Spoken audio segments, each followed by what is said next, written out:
Okay, this will just briefly introduce you to the section corner database program made for the Indiana counties.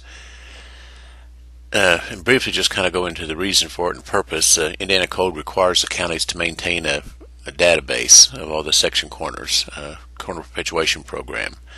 Also wanted to automate the county offices, legal surveys, plats, recorded surveys.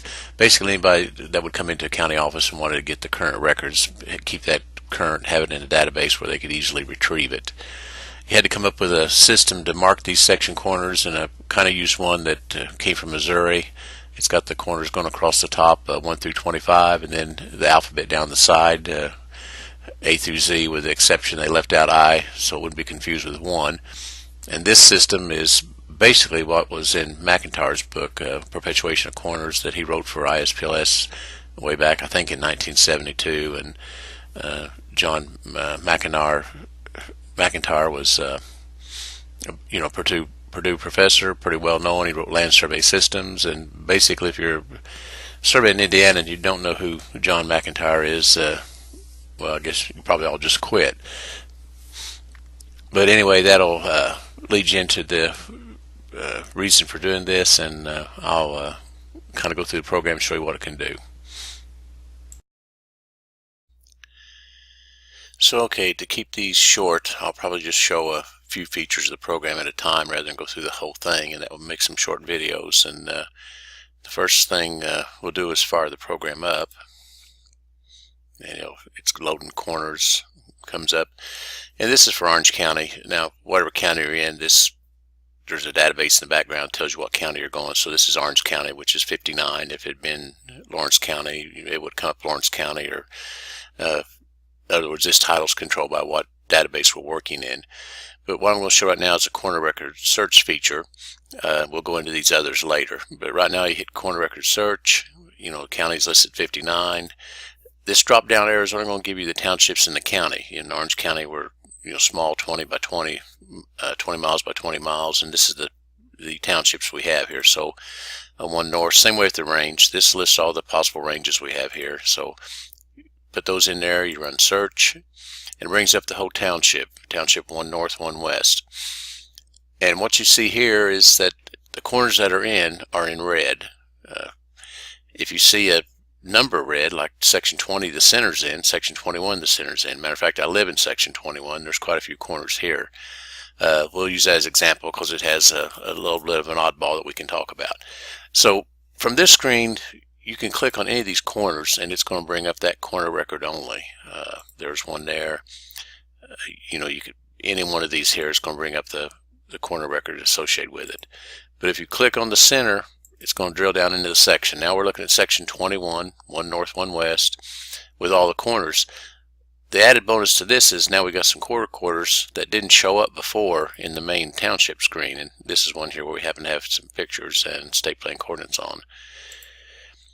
And you can, if somebody wants all these, you can print all these corners. It'll put them all together and combine them. And there's like 13 pages here, but it's all the corners in section 21, so forth. You could, neat thing about this, once you've got it in here, you could send this whole file to anybody. It puts section 21, put an email in here and mail it to somebody. So that's one advantage of the program. You use an Adobe Reader, any reader, you can email these files. Well, I want to talk to, there is a provision in the program for oddball corners. And when I say that, section 21 has an Indian Treaty boundary line that goes right through here. And there's a stone right here where I'm pointing now that's marked BL for boundary line that was set back in the 1800s, 1879. The data's in here. I can't remember off the top of my head.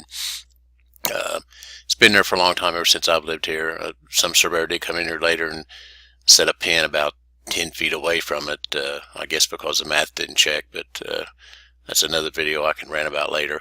But anyway, this wouldn't normally fall, like I say, it's about 300, 400 feet below this quarter, but it does represent the section line. So there is a provision for that, and because of that, you see this additional corners. Now you wouldn't see this if If I go back and pick 15, for instance, see it's not there. There's no oddball corners in 15. So I go back and I pick 21, and sure enough, this comes up. Well, if you click on that, that brings that up. And here's where I put state plane coordinates on it. It's got the history. Abby took a picture of it. You can see the BL on it. And here's where it was a legal survey in 1879. It's right there. Stone set by Fraser. McDonald found it, so it's evidently set before 1879. But at any rate, you can you kind of get an idea what the program will do. And this is just one feature of it. Like say, one north, one west has got some. We got quite a few corners there. We get, I think we get down to one south and say one east. We're a little bit sparser. Let's look at, I think one north, two north, one east. Yeah, I thought we had quite a few there. So any of these, like 30, you click in, see there's quite a few, and this comes up again, quarter that you wouldn't have seen out here. So the other thing, let's go to 6. You'll notice, see how these lines are red up here?